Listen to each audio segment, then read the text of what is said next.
ಅಯ್ಯೋ ನೋವಾಗ್ತಿದ್ಯಾ? ಪೊಲೀಸರು ತುಂಬಾನೇ ಹೊಡೆದ್ರ ಅಲ್ವಾ?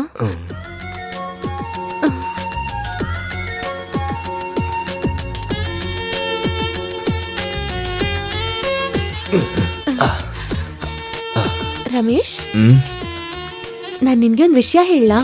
ಏನು? ಹುಡುಗರ್ನೆಲ್ಲ ನಾನು ನಂಬಲೇಬಾರ್ದು ಅಂತ ಇವತ್ವರೆಗೂ ಅನ್ಕೊಂಡಿದ್ದೆ. ಆದ್ರೆ ಇವಾಗ ನಿನ್ ಜೊತೆ ಇಷ್ಟು ದಿನ ಜೊತೆಯಲ್ಲಿದ್ದಾಗ I think you are a gentleman. ನನ್ನಂತೊಬ್ಳು ಹುಡುಗಿಗೆ ಇದೇ ಫಸ್ಟ್ ಟೈಮ್ ಫೀಲಿಂಗ್. ಮನಸ್ಸು ಯಾಕೋ ಬದಲಾಗ್ತಿದೆ ಅಂತ ಅನಿಸ್ತಿದೆ. ಅದಕ್ಕೆ ನಾನು ನಿರ್ಧಾರಕ್ಕೆ ಬಂದಿದ್ದೀನಿ. ಇವತ್ತು ನೀನು ನನ್ನ ಬೆಡ್ ಮೇಲೆ ಇರೋದು ಸರಿಯಲ್ಲ. ನಾನು ಹೇಳ್ದೆ ಅಲ್ವಾ, ಎಲ್ಲ ನಮ್ಮ ಅಮ್ಮನಿಗೋಸ್ಕರ. ಇಲ್ಲ ಯಾವತ್ತೋ ಊರ್ ಬಿಟ್ಟು ಹೋಗ್ಬಿಡ್ತಾ ಇದ್ದೆ. ಭಯಪಟ್ಟ್ಯಾ? ನಾನು ಸುಮ್ಮನೆ ತಮಾಷೆ ಮಾಡಿದ್ದು. ರಮೇಶ್, ನೀನು ಎಲ್ಲೂ ಹೋಗ್ಬೇಡ. ನಿಜ ಹೇಳ್ತೀನಿ, ನಿನ್ನ ನೋಡ್ದೆ ನನ್ಗಿರಕ್ಕಾಗಲ್ಲ ರಮೇಶ್. ನೀನ್ ಯಾವಾಗ್ಲೂ ನನ್ನ ಹತ್ರನೇ ಇರ್ಬೇಕಂತ ಅನ್ಸುತ್ತೆ.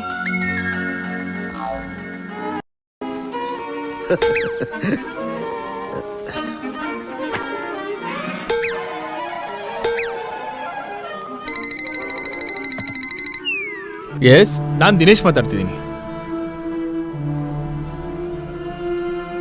ಯಾವ ಸಿಬಿಐ? ಎಲ್ಲಿ ಸಿಬಿಐ? ಸಿಬಿಐನೋ ಸಿಬಿಐ ಶಂಕರೋ ಸಿನಿಮಾದಲ್ಲಿ ಮಾತ್ರ ಬರೋದಪ್ಪ. ಕಮಿಷನರ್ ಕರ್ತಾರ್ ಅಂತ ಬುದ್ಧಿವಂತರಾದ ಆಫೀಸರ್ ಈಗ ಇಲ್ಲೇ ಇದಾರಪ್ಪ.